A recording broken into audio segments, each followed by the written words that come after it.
투자에 대한 관심이 어느 때보다 높죠. 그리고 어떤 투자처가 가장 매력적일까 찾아다니시는 분들도 많을 거라고 생각을 합니다. 기본적으로는 주식 투자 있겠지만 또 어디가 있을까 하다 보면 또 채권에 대한 관심도 계속 늘어나고 있고 좀 저점에서 채권 투자 한번 가능하지 않을까 요즘에 기사로도 많이 나오던데요. 현재 상황이 어떻고 그러면 만약에 진짜 접근을 한다면 어떤 전략이 유효할지 함께 들어보도록 하겠습니다. 오늘 해외 채권 전문 투자 자문사인 지비투자자문의 마경환 대표와 함께 실전 투자 전략 세워보도록 하겠습니다. 어서 오십시오. 네, 안녕하세요. 예, 안녕하세요. 네. 먼저 왜 지금 시점에 해외 채권인가에 대한 이유부터 설명을 해주셔야 저희들도 동의를 하면서 전략을 더 효과적으로 들을 수 있을 것 같은데요. 좀 현황 좀 설명을 해주시죠. 네, 맞습니다. 지금 사실은 요즘 제 주위에 지인분들 많은 분들이 삼성전자를 굉장히 많이 이제 매수를 하려고 하시는 것 같더라고요. 그러니까 이게 삼성전자를 사려고 한 이유는 10년 만에 한번 오는 과거의 어떤 그러니까 과거 경험에 인해서 10년 만에 한번 오는 굉장히 좋은 찬스라고 생각해서 이제 투자를 하시는 것 같은데, 결론부터 말씀드리면은, 여러분의 투자 시야를 조금 더 확대를 한다고 하면은 굉장히 주식 못지않은 굉장히 많은 투자 기회가 존재한다는 거고요. 그 중에 가장 큰, 대안 중에 하나가 해외 채권입니다. 지금 특히나 제가 여기서 말하는 해외 채권은, 우리가 어떤 주식의 투자 대안으로 충분히 마련할 수 있다는 건데요. 그렇게 보는 이유는 몇 가지 있습니다. 첫 번째는 뭐냐면은 일단 주식시장이 글로벌 경기 부양책으로 인해서 상당 부분 주가에 상당 부분 선반영돼 있다는 거고요. 두 번째로는 지금까지 이제 앞으로 우리가 지금 향후 3개월, 6개월 안에 앞으로 닥쳐야 될 글로벌 경기 침체가 굉장히 좀 심각하게 경기 침체 우려감이 있는데 이런 부분이 있기 때문에 우리가 주식만 투자하기에는 좀 부담스러운 상황이고요. 세 번째로 그러면 이제 주식이 아니면 채권으로 가야 되는데 그럼 여러분 많은 분들이 생각하는 게 채권이라고 하면 이제 국내 채권만 생각하십니다. 근데 국내 채권 결론부터 말하면 별로 매력적이지 않습니다. 일단은 우리가 안전한 국채로 본다고 하면 2% 미만의 수익률이고요. 또 반면 국내에서도 수익이 높게 나오는 이제 8에서 9%짜리 이제 회사채들이 있는데 이건 결론부터 말씀드리면 좀 위험 관리가 안 되는 위험한 채권이죠. 따라서 국내 시장에서 채권 투자하는 건 좀 어려운 상황이고요. 그러면은 마지막으로 이제 해외 채권에서 우리 답을 좀 찾아야 되는데 해외 채권 같은 경우는 일단 투자의 스펙트럼이 굉장히 넓기 때문에 우리가 원하는 대로 다 투자가 가능해요. 그리고 우리가 투자를 할 때 가장 좀 중요한 건 뭐냐면 투자 수익이죠. 그래서 해외 채권 같은 경우는 일단 높은 투자 수익을 제공해 주기 때문에 제가 이제 현재 시점에 어떤 주식에 대안으로 해외 채권을 추천드리고자 합니다. 예. 그러니까 국내 채권은 지금으로서는 크게 매력이 없고 해서 네. 더 선택지가 많은 해외 채권 얘기를 해주셨는데 네. 앞에서도 삼성전자 얘기를 잠깐 들어주셨잖아요. 네. 그러니까 많이 떨어진 이유도 있겠고 네. 또 개인 투자자 입장에서 생각했을 때는 설마 삼성전자 망하겠어? 네. 여긴 망하지 않아? 라는 네. 생각으로 들어가신 분들이 있을 것 같습니다. 네. 채권 시장에서도 비슷하게 대입을 한다면 설마 미국이 망하겠어? 라는 생각으로 이제 미국 채권에 대한 관심이 높아질 수밖에 없는데 네. 이쪽 상황은 좀 어떻습니까? 네, 지금 요즘 많은 분들이 저한테 지금 앞으로 이제 미국 경제가 이제 2, 4분기에 굉장히 좀 많이 심각하게 이제 GDP가 나빠질 것 같은데 따라서 많은 분들이 미국 국채에 지금 투자해도 괜찮은지에 대해서 많은 질문들을 주세요. 그러니까 만약 여러분 시청자분들이 연초에 만약 미국 국채를 지금 투자하셨다고 하면 상당히 큰 수익을 얻었습니다. 그래서 실제로 이제 현재 시점에 미국 국채를 들어가야 되는지에 대한 질문들을 많이 하시는데 결론부터 말씀드리면은 저는 지금 시점에 미국 국채 투자하는 건 조금은 저는 지양을 해주셨으면 좋겠어요. 기본적으로 미국 국채 같은 경우는 경제가 추가적으로 하락한다고 했을 때는 굉장히 긍정적이지만 만약에 중장기적으로 미국 경제가 턴어라운드해서 상승한다고 하면 미국 국채는 그렇게 매력적이지 않죠.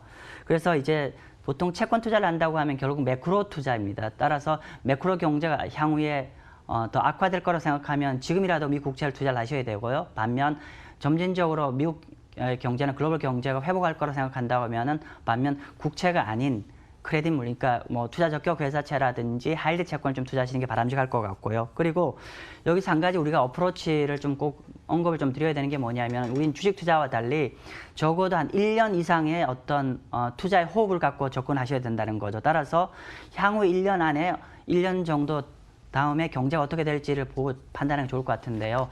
그래서 제가 오늘 그러면 향후 매크로를 어떻게 봐야 될지에 대한 어떤 힌트를 얻기 위해서 지금 자료 하나 갖고 왔습니다. 지금 보시는 자료는 옥스퍼드 이코노믹스라고 세계적인 독립 리서치 기관에서 향후 글로벌 경제, 특히 미국 경제가 어떤 방식으로 회복할 것인가에 대한 전 세계 전문 투자 기관들한테 서베이를 한 자료입니다. 본 자료는 3월 말 데이터고요. 근데 보시는 바처럼, 화면에 보시는 바처럼요, 노란색입니다. 많은 분들이 V자 반등을 얘기하는데 V자 반등으로 보는 견해는 10 중에 한 3명 정도 보는 것 같고요. 그리고 오히려 지금 현재 일반적으로 많이 보는 거는 빨간색인데 U자 반등을 많이 봅니다.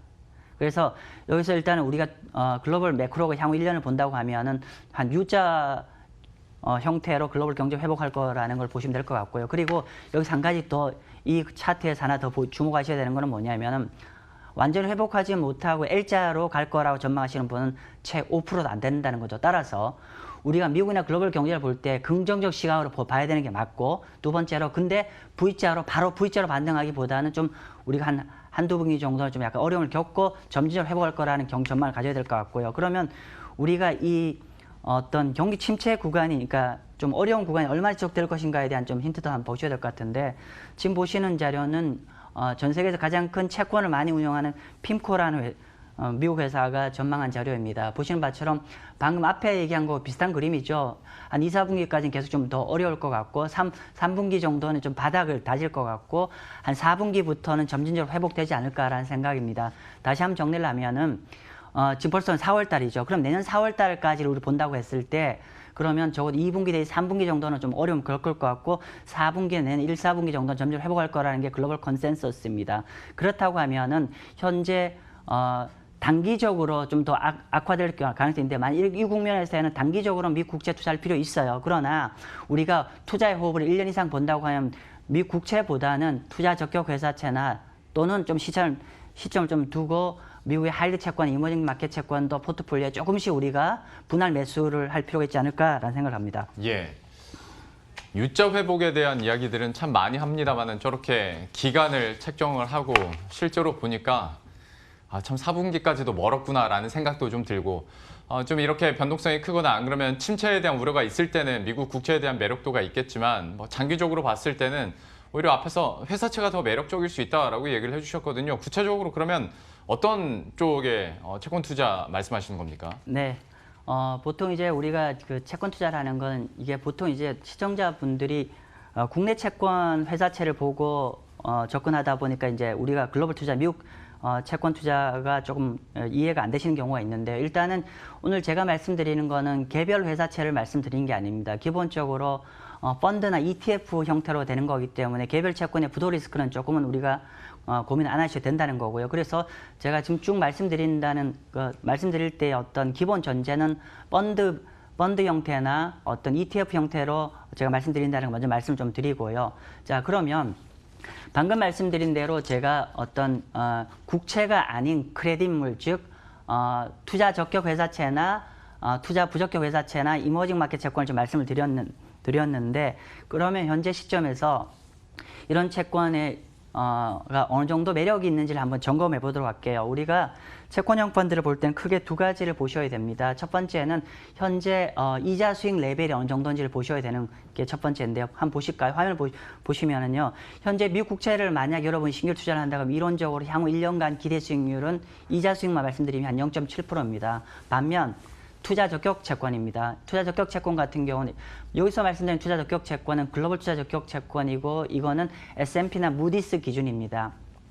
현재 시점에 여러분이 글로벌 투자 적격 채권 투자를 한다고 했을 때 5 내지 6% 정도의 이자 수익을 기대할 수 있고요. 반면 투자 부적격인 하이드 채권 같은 경우는 한 8% 수준이고요. 그리고 가장 심각하게 이번에 상처를 받은 이머징 마켓 채권 펀드 같은 경우는 이자 수익이 한 10% 정도입니다. 상당히 이자 수익이 매력적이죠. 국내 채권 대비해서 매력적입니다.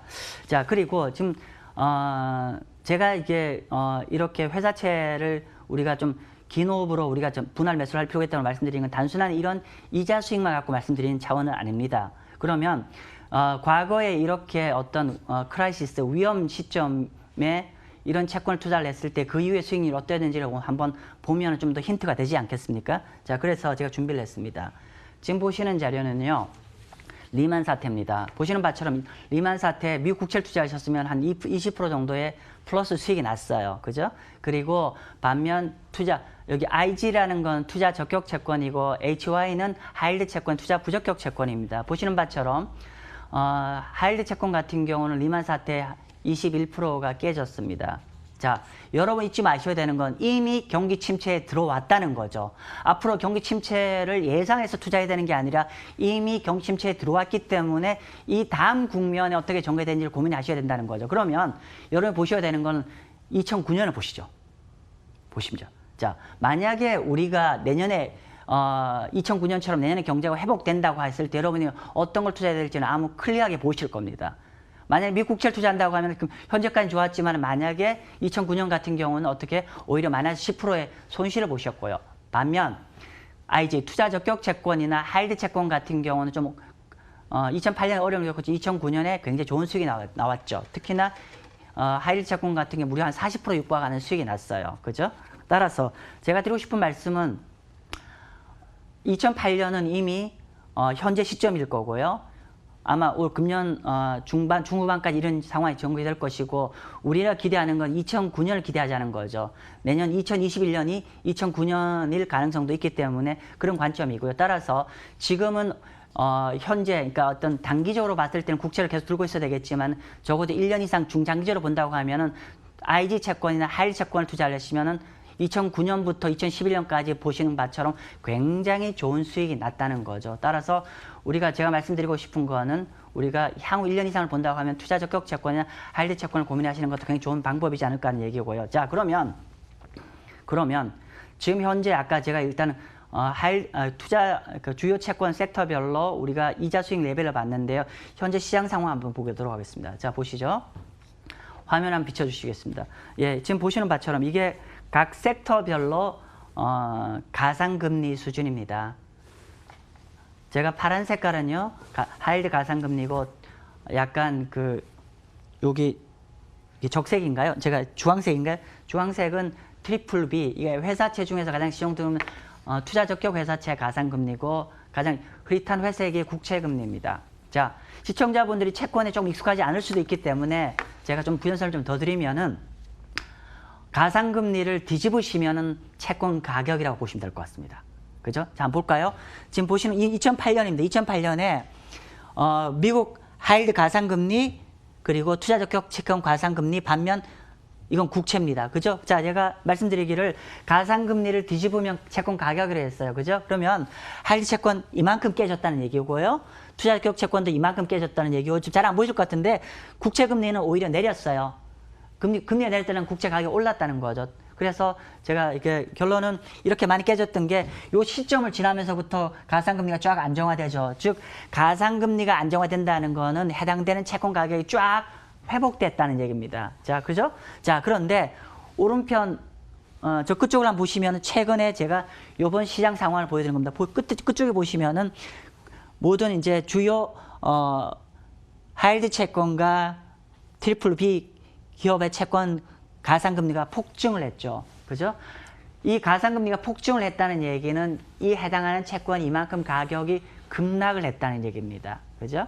그러면 물론 하이힐드 채권이 리만 사태처럼 추가적으로 가상금리가 더 올라갈 가능성도 있어요. 충분히 있습니다. 근데 제가 드리고 싶은 말씀은 이렇게 호흡을 길게 보자는 거죠. 제가 주식 투자가 아니라 채권 투자를 말씀드렸어요. 적어도 1년 이상 호흡을 보자는 거죠. 그러면은 결국 이 크라이시스 이후에 위기 이후의 국면을 여러분 투자자분들이 가져갔으면 좋겠어요. 그죠? 자, 일단은 그렇게 현재 이렇게 시장이 흔들려 있다는 거고 그러면 어쨌건 간에 우리가 채권이 저렇게 가상금리가 많이 빠졌고 가격이 많이 내렸으면 앞으로 더 위험하지 않을까요? 라는 생각이 있을 거 아닙니까? 근데 한 가지 여러분이 조금 굿뉴스, 채권 투자자 입장에서 굿뉴스는 뭐냐면은 보시는 바처럼 아마 이게 화면상 잘 안 보이실 것 같은데요. 이 내용은 FRB 연준의 대차 대조표입니다. 그래서 이거를 보실 때 어떻게 보시냐면 대차 대표 보시면은 최근에 보시면은 6트릴리언 그러니까 6조 달러 정도의 자금 규모로 대차 대표를 확대했어요. 그래서 여러분 이걸 보실 때 어떻게 보시냐면 연준 대차 대표 규모 확대 규모 이꼬로 시중의 유동성이라 보시면 됩니다. 이렇게 많은 유동성을 공급하고 있는 거죠. 사실은 리만 세트보다도 더 압도적으로 많은 양의 엄청난 미국의 GDP의 13% 이상의 엄청난 유동성을 공급하고 있어요. 그죠? 그래서 유동성을 많이 하고 있다는 건 상대적으로 우리가 회사채 투자하기 좀 더 편해졌다는 얘기고요. 두 번째로는 우리가 연준이가 지난주에 발표하셨죠. 투자 적격 채권과 하이리 채권까지 매수해 주겠다는 일단 최소의 버퍼를 해줬기 때문에 상대적으로 현 시점에 좀 더 중장기적 호흡을 끌고 가셔도 좀 편한 시점이지 않을까라는 생각입니다. 주식과 채권 사이에서 어떤 기간에 대한 방점도 물론 있을 테고 여기에 대해서도 설명을 해주셨지만 약간 이걸 비로하고 저는 반대 입장에서 그러면 한 번 더 질문을 드려보도록 하겠습니다. 그나마 좀 안정적으로 가고 싶어서 채권 투자를 하신 분들도 분명히 계실 거란 말이죠. 네. 그런데 이제 하이힐드 쪽으로 가다 보면 물론 뭐 하이리스크, 하이리턴이긴 합니다만은 여기에 대해서 약간 뭐 역설적인 부분도 있을 것 같은데 그래도 연준 믿고 그냥 고를 하는 게 맞는 건지 그리고 만약에 진짜 하이힐드나 이런 신용등급이 좀 낮은 쪽으로 채권 투자를 하게 되면 그만큼의 더 큰 매력도가 있어야 될 것 같은데 여기에 대해서는 지금 상황이 어떻습니까? 예, 제가 앵커님의 답변을 하기 전에 지금 현재 제가 미국 하이힐드를 투자를 하십시오라는 전제는 아닙니다. 지금 제가 현 시점에 만약에 시청자분이 투자한다고 하면 투자 적격 위주로 투자했으면 좋겠고요. 그럼에도 불구하고 중장기적 관점에서 분할 매수 형태로 하이힐드 채권을 접근하라는 말씀 먼저 드리고 말씀드리도록 하겠습니다. 예, 맞습니다. 기본적으로 하이힐드 채권은 주식과 굉장히 흡사합니다. 즉 등급이 낮기 때문에 사실은 하이힐드 채권과 같이 경기에 굉장히 민감한 속성을 가지고 있고요. 따라서 우리가 하이힐드 채권 투자할 때는 반드시 분산 투자되어 있는 펀드나 ETF로 투자를 하시길 바라고요. 그래서 따라서 우리가 주식 투자와 굉장히 비슷하다는 말씀드렸는데 한번 보실래요? 화면 한번 보시면은 2003년, 2009년인데 이게 경기 침체 직후의 수익률들입니다. 2002년 리세션 이후에 2003년, 2008년 경기 침체 이후에 2009년 수익률인데 재미있는 거는 미국의 S&P 500만큼 비슷한 수익을 나오거나 또는 지금 보시면 2009년 같은 경우는 오히려 S&P 500의 수익률이 거의 2배 정도 수익이 났습니다. 그죠? 따라서 이렇게 주식과 굉장히 보다 괜찮은 수익도 나오고 또 흡사하게 돌아가는데 근데 아까 앵커님 질문 주신 대로 그러면은 굳이 주식을 하지 뭐 이렇게 어렵게 할 채권 하냐 하는데 예, 맞습니다. 맞는 질문인데 제가 하나 더 말씀 좀 드리죠. 기본적으로 우리가 채권 펀드의 수익률은 이자 수익과 가격으로 움직이지 않습니까? 근데 가격은 아까 말씀드린 대로 주식과 같이 경기에 같이 이제 하이힐드가 움직이는데 한 가지 더 있는 건 뭐냐면 이자 수익 부분이에요. 하이힐드 채권 같은 경우는 이자 수익이 현재 8에서 한 10% 정도 되거든요. 즉 전제가 뭐냐면은 앞으로 우리가 향후 1년간 만약에 글로벌 경기 회복을 못한다고 가정을 하죠. 그럼 우리가 주식 투자를 한다고 이론적으로 수익은 제로입니다. 그죠? 반면에 하이힐드 채권 같은 경우는 글로벌 경제가 향후 1년간 사이드웨이로 간다고 하면은 채권 가격은 올라가지는 못하지만 우리가 뭐 있죠? 이자 수익. 이자 수익의 8에서 한 10% 정도 기대할 수 있기 때문에 이게 가장 큰 주식 대비 장점이라고 말씀드리겠습니다. 예. 어떤 수익 구조 그리고 주식 대비했을 때 장점들 여러 가지 얘기를 해주셨는데 그러면 이것들을 다 종합을 해봤을 때 그러면 지금으로서 가장 효과적인 투자 방법은 어떤 그림이라고 보고 계실 겁니까? 네, 하이힐드 채권을 죄송합니다. 하이힐드 채권의 해외 채권형 펀드를 투자할 때 좀 몇 가지 시청자분들이 유의하셔야 되는 게 첫 번째는 호흡을 적어도 1년 이상 좀 중장기적인 관점에서 매크로를 보고 투자를 하시라는 걸 말씀 좀 드리는 거고요. 두 번째로는 지금 제가 말씀드리기로 예를 들면은 앵커님도 말씀드렸지만 제가 한 1년 이상 간다고 했을 때 U자로 점진적 회복을 말씀드렸잖아요. 근데 혹시나 시청자분들이 그러면 미국에 지금 현재 달러 표시 ETF, 채권 ETF를 투자해야 되지 않냐라고 말씀하시는데 반대입니다. 결론부터 역으로 말씀드리면은 환해증이 되어 있는 해외 채권을 투자를 하시길 바랍니다. 왜냐하면은 우리가 1년 뒤에 경제가 회복된다고 하면 현재 원달러 환율이 점진적으로 안정화될 거죠. 따라서 만약에 달러 투자를 한다고 하면 1년 동안에 환차손을 볼 가능성이 있기 때문에 환해증을 하고 오로지 해외 채권에만 포커스를 하길 환해증한 해외 채권형 수익에만 포커스하기를 기대하려고요. 세 번째로는 제가 아까 그러면 결론적으로는 국내 금융기관에서 팔리고 있는 해외 채권형 공모 채권형 펀드를 투자를 해야 되는데 문제는 제가 이제 하나 더 보셔야 되는 거는 정말 글로벌 리서치 능력이 있는 회사에 해외 채권을 투자하라는 거죠. 왜냐하면 보시면 자 보십시오.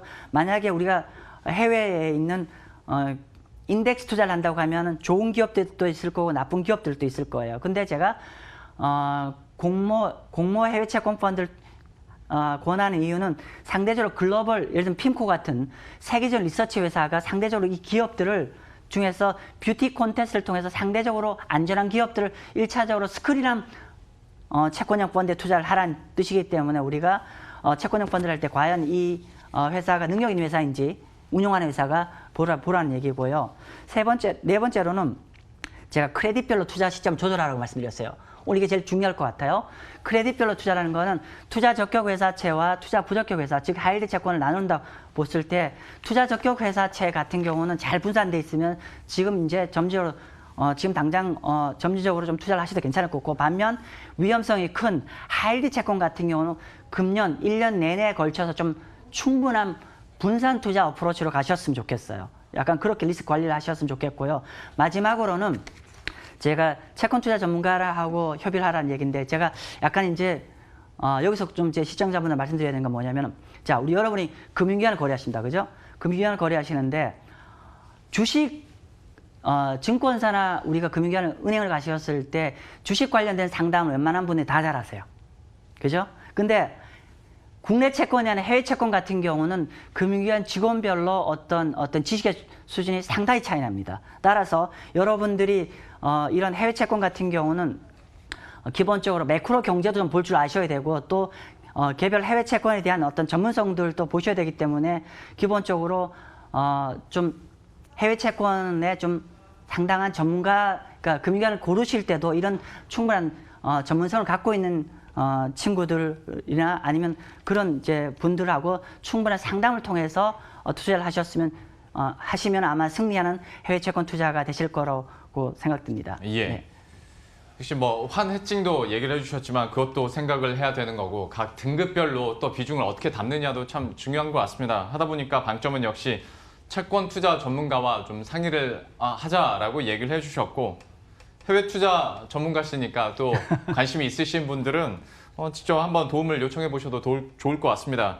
해외 채권 전문 투자자문사 GB투자자문의 마경환 대표와 함께했습니다. 오늘 말씀 고맙습니다. 네, 감사합니다.